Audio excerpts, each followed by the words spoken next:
Hello and welcome back to another video. My name is Farhan, also known as Gunner since 96, and today you are watching looking ahead to Arsenal versus Newcastle United in FA Cup. Before we start the video, if I could just please ask you all to give this video a massive thumbs up, subscribe to the channel if you want to watch videos like this, and press that bell notification to be notified every time I release a video.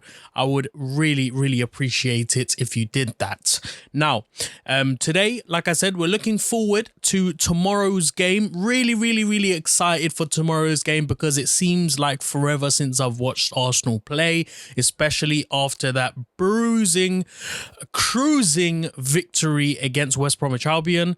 And today we're going to be talking about Mikel Arteta's press conference that he had yesterday. And funnily enough, this is a really interesting press conference because he speaks very little about tomorrow's game and quite a lot about what's happening in and around the club. So I guess it's sort of a little bit club update, looking ahead video.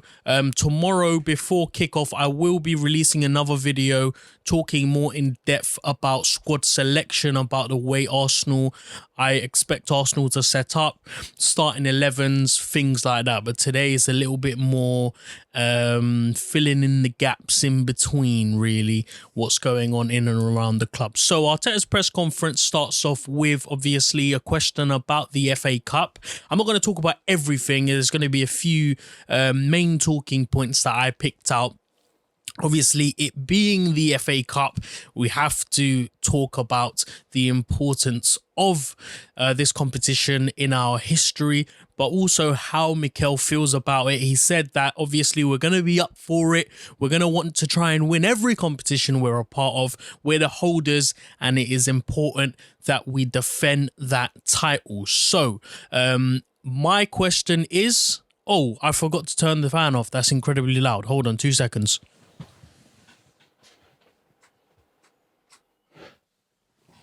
Better. Sorry if you could hear background noise of the heater going. It's incredibly cold in here. I recorded my shed that I've sort of converted into a little studio.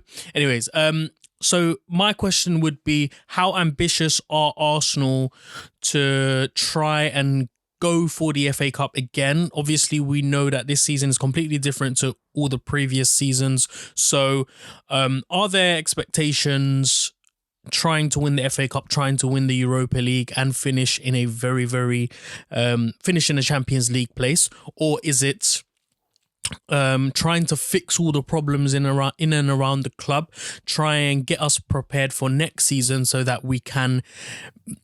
I would like to think next season that we do challenge for all competitions, including the Premier League. I think that might be a little bit too early to try and mount a challenge, but I don't know. I just get the impression that this season is just a season of finding our feet, trying to resolve squad issues, getting players out, bringing players in, perfecting the style of play, getting things fixed so that next season Mikel can play the way that he's been wanting to play for a very long time. So we will see tomorrow whether he sticks by his statement, whether he actually does want to defend the FA Cup and go for a long cup run. I do see it being a completely different game tomorrow, with squad selections being different to the ones that we would see in the FA Cup. Newcastle will probably go for a strong lineup, and obviously, you know, it being a really early stage in the FA Cup, I think Mikel will go for a reserved starting lineup, playing a lot of the youngsters. But one of the questions, I mean, sticking to tomorrow's starting 11, we know that Mesut Ozil can start tomorrow if Mikel decides to start him. A lot of questions were asked surrounding his future at Arsenal. What's going to be happening with him? I think he is on the verge. I'm quite confident that he's on the verge of moving to Fenerbahce. I think that deal will be finalized in the next few days. So the chances of us seeing him tomorrow for the very last time will probably be very slim, although if Mikel finds it in his heart to try and give Ozil a send-off.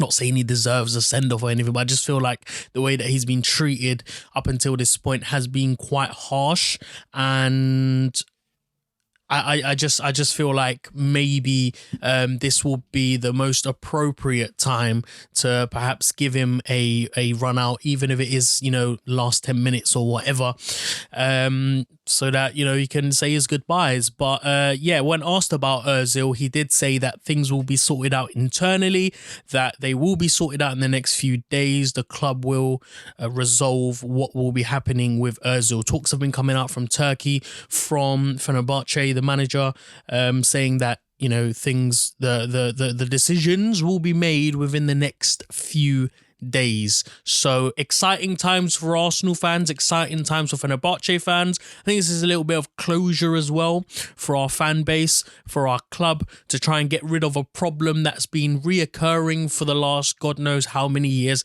I'd say even from the time Arsene Wenger was around, this was a massive problem that we've been trying to deal with. So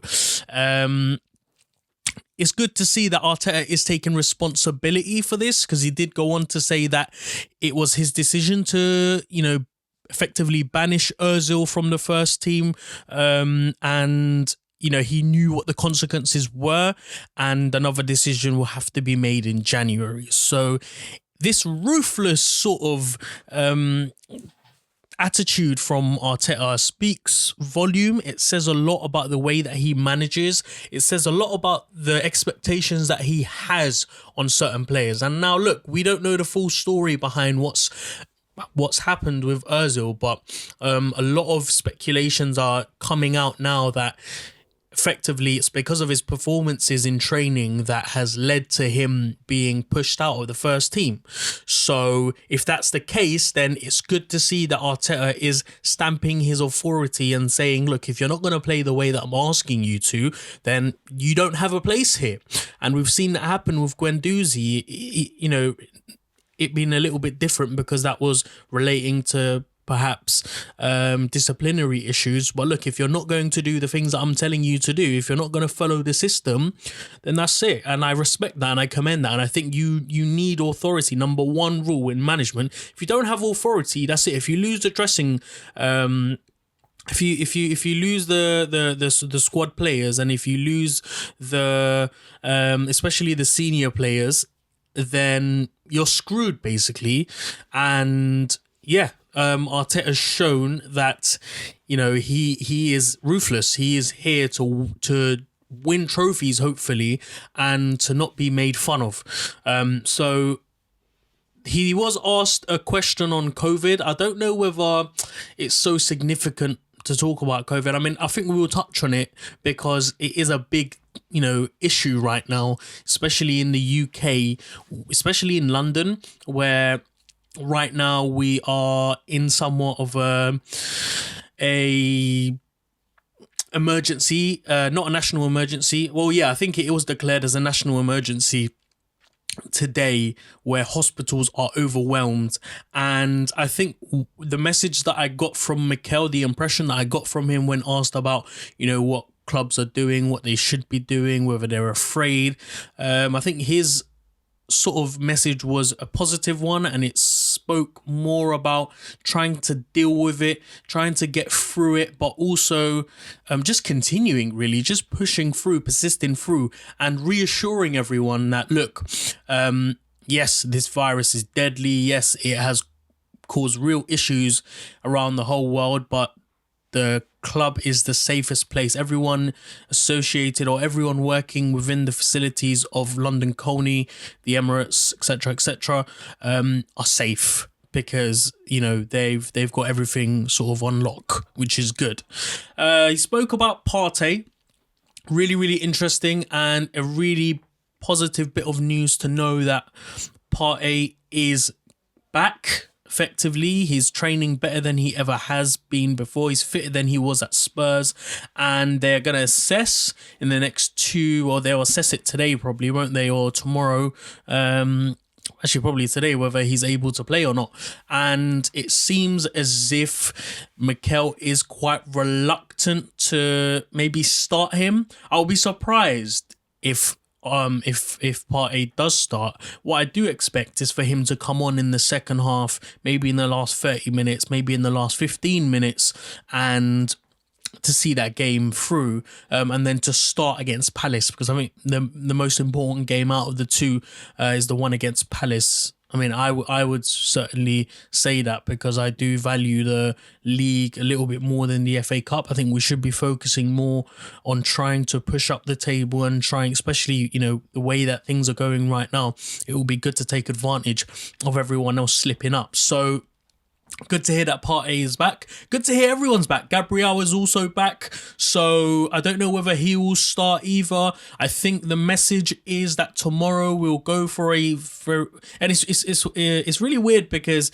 usually in the FA Cup we would play our youngsters. We would play the guys that are struggling to push into the first team. But since, the youngsters are the players who are driving the team forward, I think we will see a lot of senior players that haven't played tomorrow. So no injuries as of such.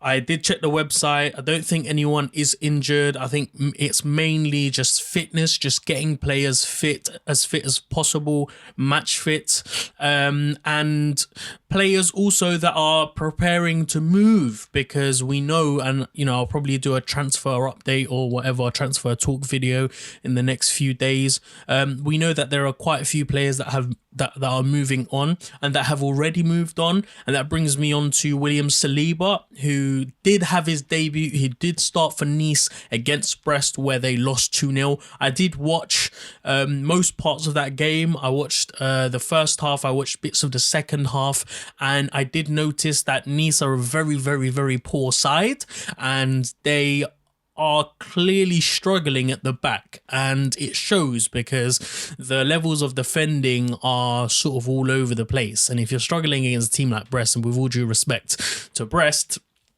they're going to struggle this season. But I was more focusing on Saliba's performance, and I did notice that he was building on his performance in that game. He was growing into it. He did have a tough first 20-25 minutes, maybe even 30 minutes, where those 2 goals went in. Obviously, they weren't his fault. There's nothing really he could have done to stop those goals, but it's going to knock his confidence a little bit. It was good to see, though, his confidence on the ball. It was good to see him being able to run at players. I mean, when he got that yellow card in the first opening sort of couple of minutes, that was a little bit worrying. It was sort of losing the ball and then just falling, trying to pass the ball before it got away from him, and then running into or making a rough sort of tackle into the player that was also trying to get the ball as well. If you don't have a clue what I'm talking about, just have a look at the highlights. You'll get it. But after that, he did have quite a decent performance in terms of an individual performance. I do see him strengthening their back four. Or their backline, however they played. I'm not really sure how they played. But when asked about Saliba, it was really, really interesting to hear Mikel's responses to what he has planned for Saliba. Most of us, including myself, were raising our eyebrows, asking questions, scratching our heads a little bit, thinking about whether this guy has a future at the club or not. And it's clear to see from today's or yesterday's press conference that he indeed does have a future at Arsenal, and it was what I was expecting and what I was hoping for, which was that Mikel understands how to nurture these youngsters coming through the ranks. It's really, really important. He mentions this. I'll read this out. He basically says we signed a big project which we've had problems with because he hasn't had many game times. He mentioned that he hadn't completed the required steps before moving to the club with new teammates, with a new manager, with a new club. And that was really interesting when he made that comment, to say that he hadn't completed his his sort of objectives. It sounded like as if, you know, this we expected X, Y, and Z before he came, and that wasn't fulfilled. And then he also mentioned he wants to protect the player. In fact, he mentioned a handful of times that he wanted to protect the player at all costs because they had signed someone for the future.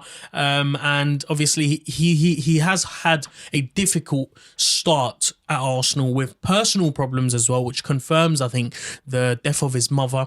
And, you know, he reiterated that when he finishes his loan spell, and hoping that, you know, his progression continues and he's able to get the game time that he does, then he will be back and he will be ready to push for the first team. That's really refreshing to hear. And again, it also puts that a little bit more confidence in Arteta from the fan base, to know that he knows what he's doing. When it comes to these young guys, he knows how to treat them, and it just goes to show how much we know, because the way that it came across to us, it was like, well, why the hell weren't we playing Saliba in the Europa League games at least? And I think the message was, look, this is a very, very young guy. We're being really cautious with the way that we are treating his development. But at the same time, I think if you're overly cautious, that can also be dangerous as well. So it's important that he gets his game time. So that's why he's at Nice. And hopefully, when he's back in the summer, he can push on, and maybe we'll see a partnership of Gabriel and Saliba finally. Maybe, who knows? We'll see. But, you know, yeah. Really, really good sort of questions and answers on the topic of William Saliba. Now, moving on to the squad depth, we've seen a few players. Well, actually, we've only seen one move out. We've seen one come in. Oh God, I forgot his name. What was his name? This is really bad that I don't even know his name. 19-year-old from Hertha Berlin, who we... essentially, it had all been confirmed in the summer, but the paperwork, we weren't able to process the paperwork quick enough, so we weren't able to get him.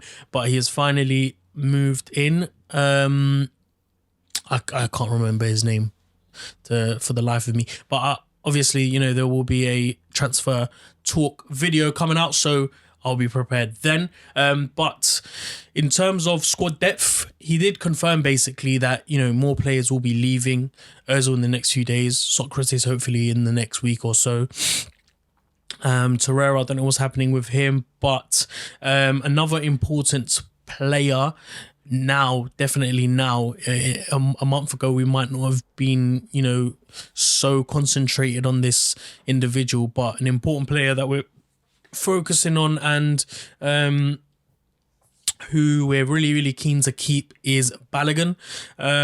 The questions about whether he will sign his contract came up, whether he will play, whether he'll play on the weekend, but whether he's ready to play as well. Arteta had some really, really good things to say about him. He said, you know, he's fit, he's ready to play, he's a brilliant player, he's done incredibly well so far, he's taken his chances, and he will continuously be given these chances, so as long as he is with us.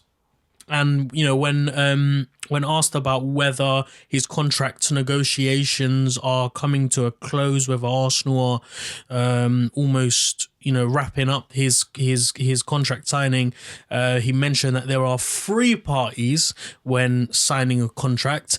There is the manager in the club, the player, and the agent. The manager and the club are happy, the player's happy, but they're not sure about the agent, and that spoke volume. That was a big statement to make from Mikel, and I think it was a calculated one as well. I think he purposely wanted to make that statement, because I think there is that showed a sign of frustration, that look, you know, everyone has his best interest at heart, talking about Balogun. And maybe he's a bit frustrated that the agent's making it difficult, and I understand. And I think when it comes to agents, there is a massive problem in football right now, especially it being such a massive business. There is a number of different fees to be negotiated.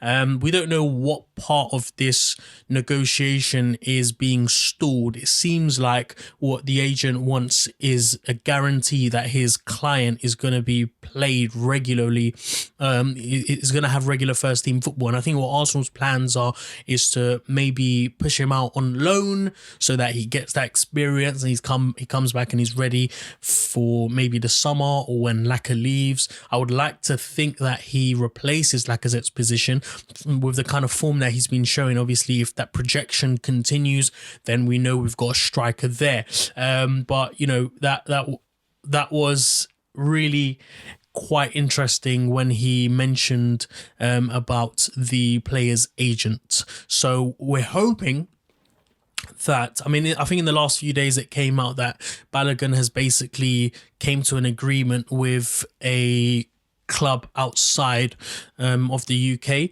a foreign club. So that's quite worrying. But I mean, I don't take anything for gospel until it is an official bit of an official source, an official news, until it's basically made official. So, you know, who knows what's going to happen. We'll see in the near future. That was basically it. Other than the Balogun stuff, there wasn't much else in that press conference. There's no injuries to talk about. Tomorrow, like I said, we'll be back and I'll be talking through a little bit more in depth about how we might set up, how I expect us to play, what players I expect to start, and hopefully a victory, hopefully a win tomorrow. That will be really, really nice going into the Crystal Palace game. Right, thank you very much for watching this video. If you enjoyed it, please give it a thumbs up. Please subscribe to the channel and hit that bell notification so that you're notified every time I release a video. Until then, until we see you tomorrow, stay safe, stay indoors, and enjoy the rest of your day. Thank you. Bye-bye.